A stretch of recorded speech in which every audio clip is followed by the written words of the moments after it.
నమస్తే అందరికీ. ఈరోజు నేను చాలా క్రీమీ అండ్ టేస్టీగా ఉండే చికెన్ మలాయ్ కర్రీ చేస్తున్నాను. ఇది రోటీలో కానీ, ఏ ఫ్లేవర్డ్ రైస్‌తో కానీ చాలా బాగుంటుంది. మరి ఎలా చేశానో చూద్దాం. ముందుగా ఒక బౌల్‌లో చికెన్ తీసుకున్నాను. ఇందులో కొంచెం యోగర్ట్, ఇంకా fresh cream, ginger garlic paste, ఇంకొంచెం మాయో,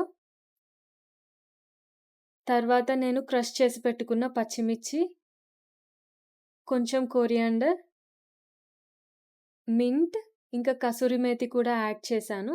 నెక్స్ట్ కొంచెం సాల్ట్, జీరా పౌడర్, ధనియా పౌడర్, వైట్ పెప్పర్ పౌడర్ వేసి అన్నీ బాగా మిక్స్ చేసుకున్నాను. ఇలా మ్యారినేట్ చేసి ఒక 3-4 హవర్స్ ఫ్రిడ్జ్‌లో పెట్టుకున్నాను. ఇప్పుడు గ్రేవీ కోసం ఒక పాన్‌లో కొంచెం ఆయిల్ వేసుకొని, అందులో సిన్నమన్, క్లవ్స్, కార్డమమ్ వేసి వాటి ఫ్లేవర్ వచ్చాక ఆనియన్స్ యాడ్ చేశాను. ఇవి నైస్ గోల్డెన్ బ్రౌన్ కలర్ వచ్చే వరకు ఫ్రై చేసుకున్నాను.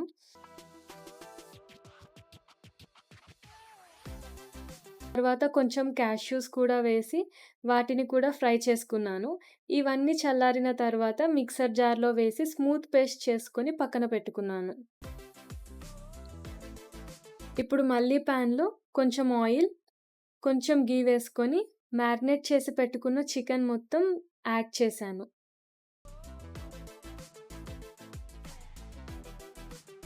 చికెన్ నుండి వాటర్ రిలీజ్ అయ్యి అది కొంచెం రెడ్యూస్ అయిన తర్వాత మనం రెడీ చేసుకున్న ఆనియన్ క్యాష్యూ పేస్ట్ వేసి బాగా కలిపాను. ఇలా మీడియం ఫ్లేమ్ మీద దాదాపు 20 మినిట్స్ కుక్ అయ్యాక కర్రీ నైస్ క్రీమీ కన్సిస్టెన్సీకి వచ్చింది. అంతే, మన delicious chicken Malay curry ready.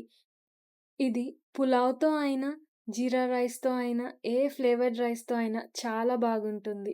మీరు కూడా ఒకసారి తప్పకుండా ట్రై చేయండి. నేనైతే దీన్ని చపాతీతో ట్రై చేశాను. చాలా బావుంది.